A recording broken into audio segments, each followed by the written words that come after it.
من يهده الله فلا مضل له ومن يضلل فلا هادي له. أشهد أن لا إله إلا الله وحده لا شريك له وأشهد أن محمدا عبده ورسوله. اللهم صل وسلم وبارك على محمد وعلى آل محمد كما صليت وكما باركت على إبراهيم وعلى آل إبراهيم إنك حميد مجيد. يا أيها الذين آمنوا اتقوا الله حق تقاته ولا تموتن إلا وأنتم مسلمون. يا أيها الناس اتقوا ربكم الذي خلقكم من نفس واحدة وخلق منها زوجها وبث منهما رجالا كثيرا ونساء واتقوا الله الذي تساءلون به والأرحام إن الله كان عليكم رقيبا. يا أيها الذين آمنوا اتقوا الله وقولوا قولا سديدا يصلح لكم أعمالكم ويغفر لكم ذنوبكم ومن يطع الله ورسوله فقد فاز فوزا عظيما. أما بعد فإن أصدق الحديث كتاب الله وخير الهدي هدي محمد صلى الله عليه وسلم وشر الأمور محدثاتها وكل محدثة بدعة وكل بدعة ضلالة وكل ضلالة في النار. Bapak dan Ibu ikhwatul iman, a'azzanallahu wa iyyakum wa ahimani Allah wa iyyakum. Alhamdulillah, segala puji bagi Allah Jalla Jalaluh atas segala nikmat dan karunia-Nya. Salawat serta salam atas qudwah hasanah kita Rasulullah sallallahu alaihi wasallam. Bapak dan Ibu rahimani Allah wa iyyakum. Tema kita malam ini seputar tazkiyatun nafs, pensucian jiwa. Tapi subtemanya adalah sahih tariqat tazkiyatun nafs, metode yang sahih, cara yang benar dalam mencari atau dalam mensucikan jiwa. Saya mulai dari awal. Kita ini terdiri dari dua unsur ya, unsur jasmani dan unsur rohani ya. Jadi unsur jasadi dan unsur rohani itu sudah menjadi sunatullah. Dan ketahuilah, kalau Bapak Ibu ditanya apa dasarnya atau apa hukum dasarnya tazkiyatun nafs, kenapa jiwa itu mesti disucikan? Karena jiwa itu pada dasarnya memiliki dua kecenderungan. Jiwa itu memiliki dua kecenderungan. Contoh kepada fujur, contoh kepada takwa, contoh kepada kedurhakaan, contoh kepada ketaatan. Dasarnya adalah surat 91, surat Asy-Syams ayat 7 sampai dengan ayat 10. Jadi dasar dari tazkiyatun nafs adalah surat 91, surat Asy-Syams ayat 7 sampai dengan ayat yang ke-10. Di ayat ke-7 kata Allah ya, wa nafsi wa ma sawwaha. Waw di sini waw qasam, waw sumpah. Demi. Jadi Allah bersumpah dengan jiwa manusia. Dalam kaidah tafsir, sesuatu yang dijadikan Allah sebagai alat sumpah menunjukkan satu mulia di sisinya, di sisi Allah Subhanahu wa Ta'ala. Maka Allah tidak pernah bersumpah dengan hal-hal yang mulia di sisi. Salah satunya jiwa manusia. Kata Allah, wa nafsi wa ma sawwaha, demi jiwa dan penyempurnaan penciptaannya. Perhatikan ayat ini. Di sini Allah mengatakan jiwa dan penyempurnaan. Apa kesempurnaan jiwa? Pertama, Allah ciptakan jiwa dengan sebaik-baik bentuk. Manusia ini diciptakan Allah dalam keadaan yang paling baik, dalam keadaan yang paling baik. Surat 95, surat At-Tin ayat yang kelima. Laqad khalaqnal insana fi ahsani taqwim.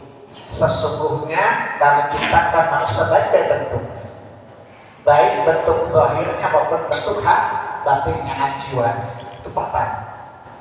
Yang kedua, kebaikan ciptaan tubuh manusia. Kenapa? Karena manusia diciptakan Allah di fitrah Islam dan fitrah tauhid. Lihat surat 30. Saya ngomong kecepatan ya? Pas ya? Pas ya? Ini mas maklumlah komputer tua kan loadingnya lama ya. Jadi mesti pelan-pelan ya. Mana jam ngantuk lagi ya. Ya, lihat surat 30 Ar-Rum ayat 30. Fa'aqim wajhaka lid-dini hanifah. Maka hadapkanlah wajahmu kepada agama yang lurus. Fitrah Allah, itulah fitrah Allah. Fataran nasa, fitrah Allah allati fataran nasa alaiha. Dan di atas agama itulah Allah ciptakan fitrah manusia. Jadi kita ini kemuliaan jiwa kita di atas fitrah Islam. Maka Nabi bersabda dalam hadits Bukhari Muslim, kullu mauludin yuladu 'alal fitrah. Setiap anak itu dilahirkan dalam keadaan fitrah Islam. Perawi hadis ini yaitu Abu Hurairah mengatakan Islam. Kemudian beliau Abu Hurairah menyebutkan surat 30 ayat 30 tadi. Kemudian antum misalnya dalam Sahih Muslim kitab takbir, ya hadis dari Abu Hurairah juga dari Nabi Sallallahu Alaihi Wasallam, beliau berkata, Allah berfirman, Inni khalaqtu ibadi hunafa'a kulluhum. Sesungguhnya aku menciptakan hamba dalam keadaan bertauhid, tetapi setanlah yang mengeluarkan mereka dari agama mereka. Jadi Nabi mengatakan, Allah berfirman, kita daripada fitrah tauhid. Lihat bahwa kita diciptakan fitrah tauhid diperkuat oleh Quran surat 7, Al-A'raf 172 dan 173. Wa in akhadha rabbuka min bani adama min zuhurihim dzurriyyatahum wa ashhadahum ala anfusihim alastu bi rabbikum qalu bala shahidna an taqulu yawmal qiyamati inna kunna an hadza ghafilin. Ingatlah ketika kami mengambil prasangka dari jiwa-jiwa anak manusia ketika berada di sumbi orang tua mereka, di mana Allah berkata, alastu bi rabbikum, bukankah aku Rabb kalian? Qalu bala syahid. Berarti manusia semua dalam keadaan bertauhid, dilahirkan di atas tauhid, tetapi kesalahannya ada pada dua, orang tua dan setan. Tadi hari pertama Allah bilang apa? Fa'abawahu yuhawidani aw nusara bisani, bukan? Bapak ibunya lah yang merusak fitrah anak itu, bukan? Hadis kedua, tapi setanlah yang merusak anak itu. Oh, bagaimana yang benar mana? Manusia orang tua apa setan? Mikir bu, masih pagi juga, masih sore juga. Yang benar yang mana? Setan atau orang tua? Ya dua-duanya. Setan itu nangkap kalau ada peluang, bukan? Kalau orang tua memproteksi dengan baik, setan itu lemah, bukan? Saya tanya sama antum, sebenarnya setan itu kuat apa lemah sih? Ini pengalaman apa pengetahuan? Kalau pengalaman saya kayak nanya, pengalaman bisa salah. Kalau pengetahuan Quran atau Sunnah, ibu jawab lemah itu dasarnya pengetahuan atau pengalaman.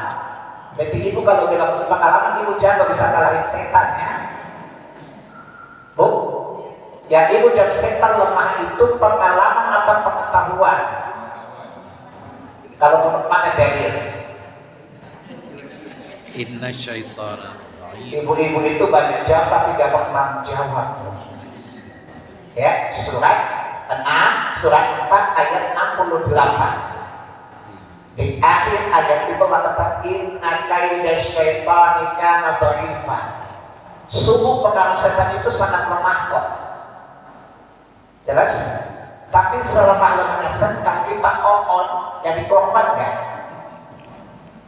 Saya tanya, setan bodoh, tapi kalau kita bodoh gimana Pak? Korban juga kan? Jadi orang tua yang membiarkan anak itu untuk dimangsa oleh setan. Jadi kolaborasi namanya. Orang tua membiarkan lalu setan menangkap. Jadi tidak bertentangan dua dalil tadi. Jelas ya? Jadi itulah keutamaan jiwa yang ada pada kita. Bapak punya otak, kami punya otak enggak? Pak jawab Pak. Bapak punya otak, kami punya otak enggak? Bapak bukan orang awam. Itu ada gulai otak kan? Jadi kami punya otak enggak? Yang membedakan otak Bapak dengan otak kami apa Pak? Bapak punya akal, kami nggak punya akal Pak. Tapi sama-sama punya otak bukan? Tapi kalau Bapak tidak menggunakan akal Bapak sama kami sama nggak Pak? Masih lebih baik kami dari otaknya bisa digulai. Otak Bapak nggak bisa diapa-apain loh. Jelas? Itulah kemuliaan jiwa manusia. Allah bersumpah dengannya. Maka di surat 17 ayat 70 Allah katakan ya, surat 17 Al-Isra ayat 70, wa laqad karramna bani Adam. Sungguh kami memuliakan anak-anak Adam. Itulah kemuliaan jiwa manusia. Itu penjelasan dari surat 91 ayat 7 tadi. Kemudian kita lanjut ke ayat ke-8. Fa'alhamaha fujuraha wa taqwaha. Maka kami ilhamkan kepada jiwa itu dua kecenderungan, fujur, kedurhakaan, wa taqwa, dan ketakwaan. Jadi jiwa itu memiliki dua kecenderungan, bisa kepada fujur, bisa kepada takwa, bisa kepada kebaikan, bisa kepada keburukan. Pertanyaannya adalah, kenapa Allah ilhamkan Abdullah bin Abbas, Allah mengajarkan manusia tentang kebaikan dan keburukan? Allah mengajarkan kepatutan kebaikan dan keburukan. Kita ini punya pengetahuan dasar akan ini baik ini burukan, betul? Tetapi akal sangat terbatas mengetahui kebaikan dan keburukan jalan ini. Saya ulang. Kita ini secara akal bisa membedakan secara sederhana mana baik mana buruk bukan? Tetapi tidak sempurna pengetahuan kebaikan dan keburukan. Contoh surat 2 Al-Baqarah 216. Allah bilang apa? Asa an takrahu syai'an wa huwa khairun lakum. Boleh jadi apa yang kamu benci itu justru baik untukmu. Wa asa an tuhibbu syai'an wa huwa syarrun lakum. Boleh jadi apa yang kamu cintai justru tidak baik untukmu. Wallahu ya'lamu wa antum la ta'lamun. Allah itu Maha mengetahui hakikat kebaikan dan keburukan, adapun kalian tidak tahu. Artinya bahwa manusia tidak tahu hakikat kebaikan secara sesungguhnya. Maka Allah ilhamkan kepada manusia. Maka tidak ada satu kebaikan kecuali Allah terangkan dalam Quran bukan? Atau bapak-bapak lihat deh di surat 76, surat Al-Insan ayat 2 dan 3. Inna khalaqnal insana min nutfatin amsyajin nabtalihi faja'alnahu sami'an basira. Maksudnya Allah memberi hidayah kepada manusia petunjuk tentang kejahatan dan kebaikan. Coba lihat di ayat 3 tadi surat 76. Inna hadainahu sabila, dan sungguh telah kami beri petunjuk kepada manusia. Di ayat ini Allah tidak kasih tahu petunjuk apa. Lihat di surah 90, surat Al-Balad ayat yang ke-10. Wa hadainahu najdain, dan kami beri petunjuk manusia kepada dua jalan, jalan fujur dan jalan takwa tadi. Bang, tidak ada satu keburukan kecuali terangkan dalam Quran. Tidak ada satu kebaikan kecuali para nabi yang menerangkannya, bukan? Kata Allah, wa hadainahu najdain. Allah ciptakan kita, lalu Allah terangkan dua jalan tadi, fujur dan takwa. Tetapi coba lihat ibu-ibu, manusia lebih condong kepada apa, Bu? Fujur atau takwa? Kenapa kata fujur disebutkan duluan? Karena kejahatan itu lebih disukai daripada kebaikan. Gak percaya, ini pengalaman bukan pengetahuan, Bu. Kalau saya ceramah lama-lama pasti ibu ngomel kan? Tapi kalau saya gibah lama-lama ibu seru kan? Lalu terus gimana dong? Betul? Ibu-ibu kalau mandi 2 lembar ngantuk kan? Tapi dengar gosip di TV gak ngantuk-ngantuk kan? Terperangah kan? Ini pengalaman bukan pengetahuan. Jelas? Kenapa? Karena kejahatan itu mengenakan memang. Bapak-bapak, kalau bicara gosip lebih senang apa yang Quran, Pak? Jangan ada dusta di antara kita, Bapak. Bapak-bapak kalau bicara Quran biasa ngantuk, tapi kalau bicara perempuan pasti matanya melotot kan? Ini aki-aki kalau disuruh hafal Quran jawabannya apa? Faktor Ustaz. Betul? Semangatnya melebar kayak berapa? Tapi kalau ditawarin nikah langsung nyambar deh. Betul bapak-bapak, ini aki-aki nih. Jangan tersinggung, biasakan guru. Ini contoh konkret loh.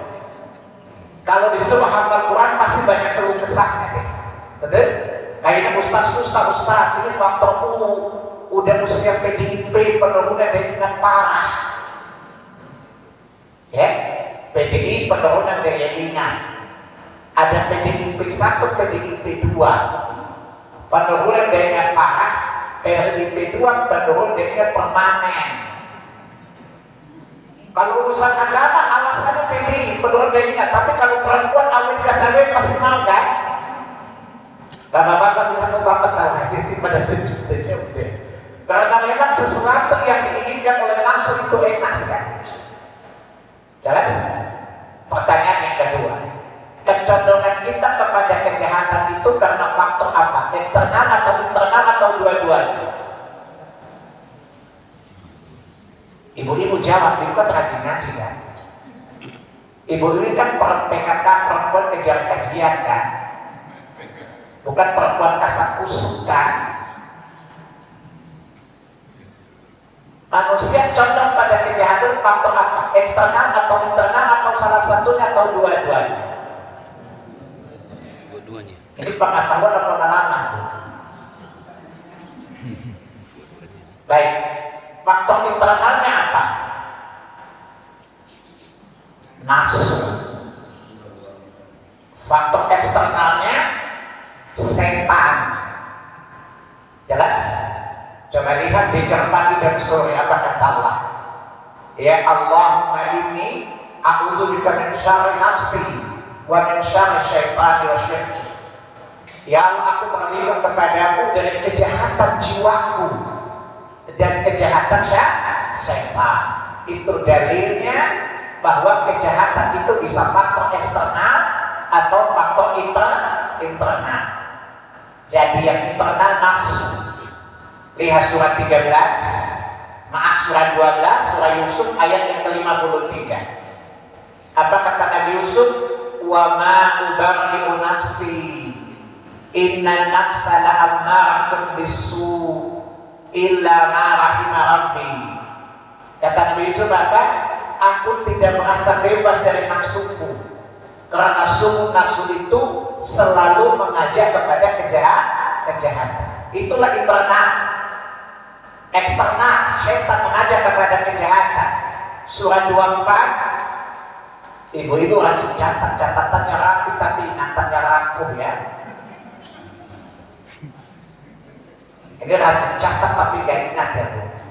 Habis ini saya tanya, pengen uji kemampuan ibu.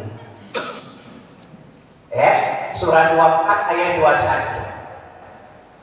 Ya ayyuhalladzina amanu la tattabi'u khutuwatis syaitan. Wa may yattabi' khutuwatis syaitan fa innahu ya'muru bil fahsya'i wal munkar. Wahai orang-orang beriman, jangan kalian mengikuti syaitan. Barang siapa mengikuti syaitan, sungguh setan itu mengajak kepada kejahatan dan kemungkaran. Jadi fujur itu dari su dan munkar. Dan kedua-duanya datang dari nafsu dan syaitan. Sehingga jiwa yang tadi fitrah menjadi kotor. Paham? Jiwa yang tadinya mulia menjadi hina. Kata Allah di surah 95 tadi, ayat tsumma radadnahu asfala safilin. Dari kemuliaan kemudian menjadi hina. Kenapa? Karena dia lebih condong kepada fujur daripada takwa. Takwa itu kemuliaan, fujur itu kehinaan. Nah, oleh karena itu ayat yang ke-10 coba lihat. Qad aflaha man zakkaha. Maka beruntunglah mereka yang membersihkan jiwanya dari kecenderungan kepada fujur tadi. Maksudnya mensucikannya dari apa? Dari kecenderungan kepada fujur. Karena kata Allah tidak sama antara takwa dan fujur. Lihat surah 38 ayat 28. Jelas ya? Jadi kata Allah, qad aflaha man zakkaha. Sungguh beruntung orang yang mensucikan jiwanya dari kecenderungan kepada fujur. Tadi jiwa asalnya mulia atau baik atau buruk? Mulia atau hina? Tadi saya ulang, asal muasalnya jiwa itu bersih atau kotor? Mulia atau hina? Yang menyebabkan kotor dan kehinaan apa? Karena cenderung kepada fujur. Maka Allah menjanjikan keberuntungan bagi yang mau membersihkannya. Ayat yang ke-10, wa qad khaba man dassaha. Dan celakalah mereka yang membiarkannya condong kepada fujur. Itu dasar dari dalil tazkiyatun nafs, pensucian jiwa, di mana Allah menjanjikan kemenangan, keberuntungan, kemuliaan, keselamatan bagi mereka yang mensucikan jiwa, dan celaka yang membiarkan dirinya kotor. Sampai di sini jelas kan? Jelas gak? Kok ditanya kaitannya orang-orang sawah sih Bu? Jelas gak? Bu, jelas gak? Insya Allah kalau ditanya nanti bisa jawab gak? Jawaban Ibu gak yakin, tapi semua saya gak yakin Bu. Oke ya, jadi bagian pertama itu dasar dari tazkiyatun nafs. Ya, jadi di sana ada pengkhabaran mengandung perintah. Paham? Allah ingatkan manusia bercontoh kepada fujur. Allah bilang maka beruntunglah. Berarti di sana ada perintah bukan? Perintah untuk selalu mensucikan jiwa. Dan kita tiap hari jiwa itu kotor atau bersih Bu? Setelah kotor, selama kita hidup di dunia pasti kotor jiwa. Ya, ibu-ibu berdua sendiri aja kok apalagi berdua. Jelas ya? Sekarang kita masuk metode pensucian jiwa yang sah itu seperti apa? Kan banyak sekali metode pensucian jiwa masa ini ya. Ada yang aneh-aneh lah. Ada yang nyanyi, ada yang nangis-nangis. Apa kata iblis? Mantap. Lanjutkan bersama kita bisa. Pertanyaan saya adalah pertanyaan sederhana saja. Yang paling tahu jiwa kita siapa? Allah akan mengkhabarkan bahwa jiwa punya kecenderungan Allah kan? Maka pertanyaannya, metode yang tepat, metode siapa? Yang tahu jiwa lah, itu kan jawabannya kan. Yang menciptakan jiwa siapa? Yang tahu keadaan jiwa siapa? Allah. Maka pensucian jiwa sudah tidak petunjuk Allah, dan dia boleh sungguh suka-suka dong. Pak, maka tarikat metode yang tepat adalah metode sunniyah, sesuai sunnah. Tadi saya tanya siapa menciptakan jiwa? Yang paling tahu metode tepat menunjukkan jiwa siapa?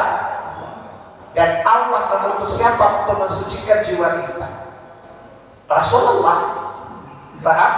Rasulullah yang diutus Allah untuk mensucikan jiwa-jiwa kita. Surat 2 Al-Baqarah ayat 151. Dari saya ulangi, metode tarikat tempat yang sunniyah. Karena metode ada dua, ada sunni, ada bid'ah. Ada sesuai petunjuk sunnah, ada yang bid'ah. Paham? Jadi bid'ah itu kotor atau bersih? Coba bayangkan mensuci jiwa dengan air kotor, tambah bersih atau tambah kotor, Pak? Tambah kotor, perlu air bersih kan? Kan? Kalau baju kotor, berarti diberikan air bersih atau air kotor? Air bersih. Ya, jadi di atas sunnah. Ya, dengan berilmu Al-Quran dan sunnah. Kenapa? Karena Allah telah mengutus Nabi-Nya sallallahu alaihi wasallam. Salah satu fungsi kan Nabi yang berikan untuk mensucikan jiwa-jiwa kita. Lihat surah 2 Al-Baqarah ayat 151. Kama arsalna fiikum rasulan minkum yatlu 'alaikum ayatina wa yuzakkikum wa yu'allimukumul kitaba wal hikmata wa yu'allimukum ma lam takunu ta'lamun. Karunia Allah terbesar untuk umat ini adalah beliau mengutus Rasulullah sallallahu alaihi wasallam. Lalu beliau membacakan kepada kita ayat-ayat Allah. Wa yuzakkikum, lalu dia mensucikan jiwa-jiwa kalian. Baik Islam dokternya siapa? Rasul kan? Rasul adalah terapi terbaik untuk mensucikan jiwa. Faham? Maka metode Nabi adalah metode yang paling benar dalam memberikan terapi pada jiwa. Wa yuzakkikum. Dan para sahabat adalah pasien pertama yang berhasil dalam pensucian jiwa. Saya kasih contoh ini. Antum kalau ada obat baru, ada testimoni kan? Ini anak-anak muda, cepat sekali ketipu. Biasanya benar-benar berbodoh-bodoh anak muda. Atau kalau beli obat baru ada testimoni kan? Ada memberi kesaksian keberhasilan obat itu bukan? Pertanyaan, tazkiyah nabi itu berhasil tidak? Berhasil tidak? Berhasil. Siapa berhasil? Para sahabat. Siapa bagi testimoni? Allah Subhanahu wa ta'ala. Allah memberi testimoni bahwa tazkiyah nafsi itu berhasil dilakukan atas para sahabat. Surat 3 Ali Imran ayat 164. Laqad manallahu 'alal mu'minina idh ba'atha fihim rasulan min anfusihim yatlu 'alaihim ayatihi wa yuzakkihim wa yu'allimuhumul kitaba wal hikmah. Perhatikan kalimat keberhasilan, in kanu min qablu lafi dhalalin mubin. Allah bilang apa? Para sahabat sebelum datang Nabi sesat. Tapi mereka mendapat hidayah setelah ditazkiyah oleh Nabi bukan? Jelas? Dan itu testimoni dari Allah Subhanahu wa ta'ala. Jadi ibu-ibu kalau menjadi orang sukses, berarti orang tidak jelas bu.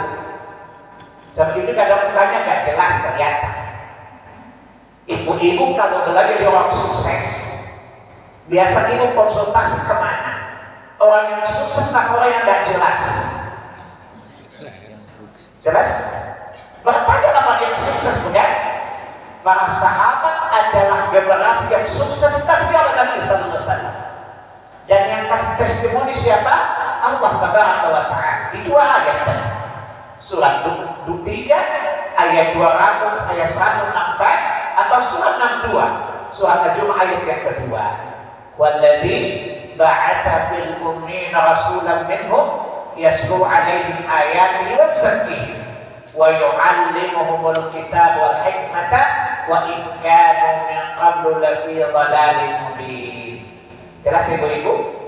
Maka tarikat itu di jalan sistem yang paling tepat dan benar untuk mensucikan jiwa adalah metode nabawiyah, ya, metode sunniyah sesuai dengan sunnah Nabi Sallallahu Alaihi Wasallam dan para sahabat. Kita lihat bagaimana cara Nabi mensucikan jiwa para sahabat lewat proses ilmiah. Proses apa? Ilmiah. Wa yu'allimukumul kitab wal hikmah. Betul? Dengan mengajarkan kepada mereka Al-Quran dan Al-Hikmah. Al-Quran itu Al-Quran, Al-Kitab, Al-Quran, Al-Hikmah, Sunnah. Jadi metode wahyu itu yang tepat.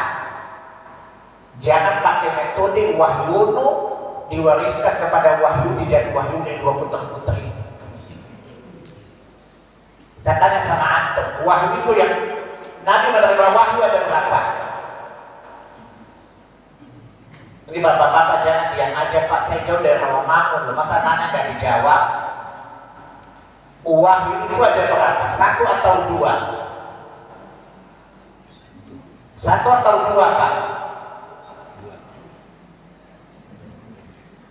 Kok bapak-bapak diam?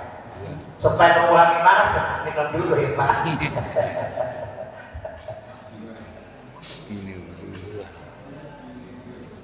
Saya mau nanya deh, hadis yang soal itu wahyu bukan? Wahyu itu 2, Quran dan Sunnah. Ya surat 4 An-Nisa 113. Jadi metode tepat itu adalah metode wahyu, ya, mengikuti wahyu. Dan wahyu itu Quran dan Sunnah. Kita lihat surat 4 An-Nisa 113. Saya bacakan kalimat yang kedua. Wa anzalallahu 'alaikal kitaba wal hikmata wa 'allamaka ma lam takun ta'lam. Dan Allah menurunkan kepada Al-Kitab Al-Quran, Al-Hikmah, As-Sunnah. As-Sunnah itu dari nama Allah bukan? Wa 'allamaka ma lam takun ta'lam. Allah ajarkan keduanya kepada Nabi Sallallahu Alaihi Wasallam. Sehingga metode sunniyah, tariqah sunniyah dalam Quran dan Sunnah. Sebab Nabi mensucikan mereka dengan ilmu bukan? Tadi kata wa yuzakkikum, dia mensucikan dengan apa? Wa yu'allimukumul kitaba wal hikmata, dengan mengajarkan kepada kalian Alkitab, Al-Quran dan Sunnah. Berarti sumber pengambilannya dari mana? Kitab dan Sunnah. Sehingga satu metode yang ditawarkan Quran, tahu referensinya mana dalilnya Quran, mana dalilnya Sunnah. Jelas? Dan berdasarkan pemahaman para sahabat. Pertanyaannya, kenapa para sahabat berhasil? Karena mereka orang paling faham dengan terapi Nabi bukan? Paham maksud saya? Mereka orang yang menangkap penjelasan Nabi bukan? Mereka yang faham penjelasan Nabi bukan? Mereka mempraktekkan apa yang Nabi ajarkan. Lalu kata Allah, in kanu min qablu lafi dhalalin mubin. Lalu Allah berhidayah kepada mereka dengan metode Nabi tadi, pada mereka sebut dalam kesesatan. Sebab fujur itu mengajak kepada apa? Kesesatan bukan? Fujur tadi mengajak kepada kesesatan bukan? Dan para sahabat seluruh Islam dalam keadaan fujur bukan? Maka para fajir orang yang durhaka kepada Allah Subhanahu wa Ta'ala. Tetapi ternyata mereka adalah orang yang paling bersih iman. Coba lihat kesyirikan kita dengan kesyirikan para sahabat sebelum Islam, siapa yang paling berat kesyirikannya? Para sahabat. Faham? Tapi setelah ditazkiyah oleh Nabi, apa kata Allah? Mereka orang yang paling murni imannya. Lihat surat 8 ayat 74. Surat 8 ayat 74. Walladzina amanu wa hajaru wa jahadu fi sabilillah. Orang yang pertama kali beriman kepada Rasulullah Muhammad SAW, lalu mereka hijrah bersama beliau, lalu mereka ikut jihad bersama beliau, mereka disebut dengan muhajirin. Bapak-bapak bukan orang asli sini kan, Pak? Bapak-bapak di sini muhajirin juga kan? Bapak-bapak hijrah motivasinya beda dengan para sahabat kan? Para sahabat hijrahnya karena apa? Pertama, mencari keridhaan dan pahala Allah. Yang kedua, untuk menolong Allah dan Rasulnya. Itu motivasi para sahabat hijrah. Kalau bapak-bapak ini kan faktor ekonomi bukan? Kalau di kampung susah lalu pindah ke sini perbaiki nasib kan? Jujur saja Pak, betul? Jadi motivasi kita hijrah tidak sama dengan para sahabat. Apa kata Allah? Para muhajirin apa? Ya bantahuna fadla min Allah wa ridwana wa yansurullah wa rasulah. Mereka hijrah itu apa? Mencari pahala dan keridhaan Allah serta menolong Allah dan Rasulnya. Surat 59, surat Al-Hasyr ayat yang ke-8. Itu muhajirin.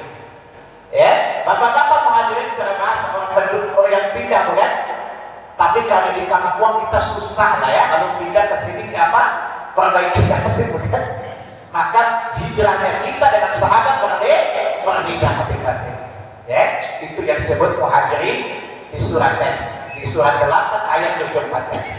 Kemudian selanjutnya ayat tadi, walladzina aw nasaru, dan orang yang memberi pertolongan kepada orang hijrah namanya Ansar. Lihat definisi Ansar surat 59 ayat 9 Al-Hasyr. Apa kata Allah? Ulaika humul mu'minuna haqqan. Muhajirin dan Ansar itu adalah orang-orang mukmin yang sesungguhnya mukmin sebenarnya. Jadi kalau bapak ingin bersih dari kesyirikan itu penyakit hati bukan? Syirik itu penyakit hati bukan? Iman itulah cahaya hati bukan? Pengen jadi orang berhasil beriman, ikutilah para sahabat. Kata Allah, ulaika humul mu'minuna haqqan. Bapak pasti bertanya, Pak Salim, kami setuju kalau Quran dan Sunnah, kami setuju kalau metode Nabi, kenapa para sahabat dibawa-bawa? Allah suruh kita mengikuti sahabat atau tidak? Iya. Saya tanya, takwa itu mengantar kemana? Fujur itu mengantar kemana? Fujur itu mengantar ke neraka kan? Takwa itu mengajak kemana? Surga. Dan masuk surga kan? Hello, Iya. ikuti sahabat pasti masuk surga. Surat 9 ayat 100 kan? Surat At-Taubah kan? Was-sabiquna al-awwaluna minal muhajirin wal ansar. Orang yang mula-mula masuk Islam dari muhajirin dan ansar. Walladzina tabauhum bi ihsan, dan orang-orang yang datang kemudian mengikuti mereka dengan baik. Ya. Radhiyallahu anhu wa radwan. Allah ridha kepada mereka dan mereka ridha kepada Allah. Wa'ada al-jannah. Allah memasukkan mereka ke dalam surga. Saya tanya sama bapak, ulama yang terangkan itu wali songo bukan? Dijamin gak masuk surga? Ada jaminan dari langit masuk surga kan? Ada. Tidak ada jaminan kan? Iya. Tidak ada satu yang bilang wali songo masuk surga kan? Tapi Quran menjamin para sahabat masuk surga kan? Iya. Itu jelas? Takwa itu, kenapa kita bersihkan fujur ke neraka bukan? Takwa itu untuk surga bukan? Kalau pengen ke surga mengikuti orang yang dijamin Allah masuk surga tidak? Itu para sahabat bukan? Para sahabat dijamin masuk surga. Dulu saya kuliah, dosen ngajar tasawuf, pencucian jiwa.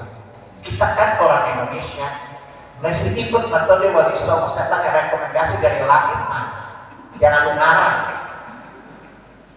Dosen saya marah. Zaman ada jamin bahwa para wali songo itu tidak salah. Itu namanya Bapak Songo, saya bilang. Jelas? Yang dijamin masuk surga para sahabat. Saya tanya sahabat, pengen diridhai Allah enggak? Pengen diridhai Allah enggak? Ikuti saja orang diridhai Allah. Saya tanya surat berapa wali songo diridhai Allah? Enggak ada kan? Surat 48 ayat 18 para sahabat diridhai oleh Allah Subhanahu wa taala. Ya, laqad radiyallahu 'alal mu'minina idh bay'unaka tahta asy-syajarah. Sungguh Allah telah meridai orang-orang yang berbaiat kepada Engkau Muhammad di Hudaybiyah di bawah pohon. Tahu Hudaybiyah kan?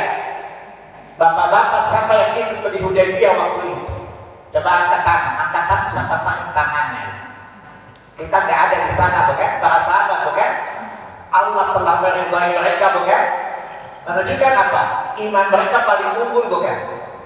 Jiwa mereka paling bersih, bukan? Maka mereka adalah orang yang layak metode tasbihnya diikuti. Kenapa?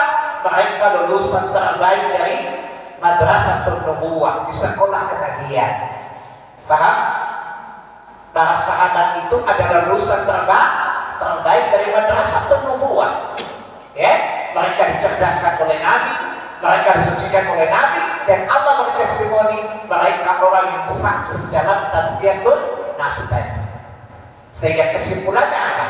Kalau kita ingin belajar mensucikan diri kita, maka metode sunniyah yang harus menjadi rekomendasi. Itu dari Quran dan sudah pemahaman para sahabat. Tadi dalil. Siapa orang bilang, mari kita belajar tasbihatul nas. Kalau obatnya tidak sesuai dengan standar kedokteran, keracunan enggak Pak? Saya tanya di Bapak, kalau berobat pakai standar medis enggak Pak? Standar medis ilmiah enggak Pak? Dalam Islam kita ilmu itu Quran dan Sunnah bukan? Jelas? Kalau bukan Quran dan Sunnah ketiga ilmiah dong. Tadi apa kata wa yusakkikum wa yu'allimukum, itu standarnya ilmiah bukan? Dan ilmu Quran dan Sunnah bukan? Dengan pemahaman para sahabat. Karena para sahabat diajarkan oleh Nabi, memahaminya, mempraktikannya, sehingga mereka diberi testimoni oleh Allah sebagai orang-orang yang suci. Saya punya dosen tadi bilang begini, pemimpinnya para wali itu Abdul Qadir Zailani. Saya tanya nomor SK-nya nomor berapa Pak? Saya dulu kalau kuliah nilainya memang. Karena dosen saya juga bilang, ngarang cerita saya enak. Nomor SK-nya nomor berapa? Saya katakan pemimpinnya wali Allah dan wali Abu Bakar As-Siddiq. Karena Nabi menjamin 10 yang pertama surga Abu Bakar yang satu bukan? Ya? Kenapa tiba-tiba Bapak nomolin Abdul Qadir surat nomor SK-nya nomor berapa? Nomor pengangkatannya nomor berapa saya tanya? Dosen saya marah Pak. Kamu kenapa protes? Gak protes meluruskan kesesatan Bapak. Bukan protes Pak, tolong dicatat. Kata protes dan meluruskan dua hal yang berbeda esensi. Kenapa kamu suka lurusin saya? Nah kalau Bapak masuk neraka gak apa-apa kan sudah digaji. Masa dari kuliah masuk neraka juga kesian kan gak? Itu namanya sudah jatuh tertimpa eskalator kan Pak? Bodoh sekali saya, sudah bayar sesat lagi, ya. Jadi ini aneh-aneh.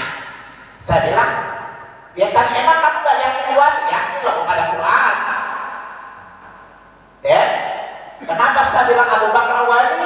Karena kata Nabi jika iman kita ditimba dengan iman Abu Bakar, lebih berat imannya Abu Bakar. Sementara syarat kewalian mesti beriman beramal salih bukan? Dan tidak ada sahabat yang amanah melebihi Abu Bakar As-Siddiq. Coba lihat dari mana Abu Bakar pernah ingin dikalahkan oleh Umar bukan?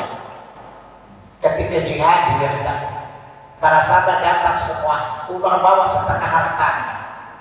Rasulullah tanya kepada Umar, berapa yang kau infakkan untuk Allah dan Rasulnya? Dan berapa dari yang kau tinggalkan kepada keluarga? Apa kata Umar? Setengah untuk Allah dan Rasulnya, setengah untuk keluarga. Kata Abu Bakar, bawa seluruh hartanya. Apa kata Nabi kepada Abu Bakar? Berapa yang kau infakkan untuk Allah dan Rasulmu, dan berapa yang kamu tinggalkan untuk keluargamu? Apa dia Abu Bakar? Seluruh hartaku aku infakkan untuk Allah dan Rasulnya, dan aku tinggalkan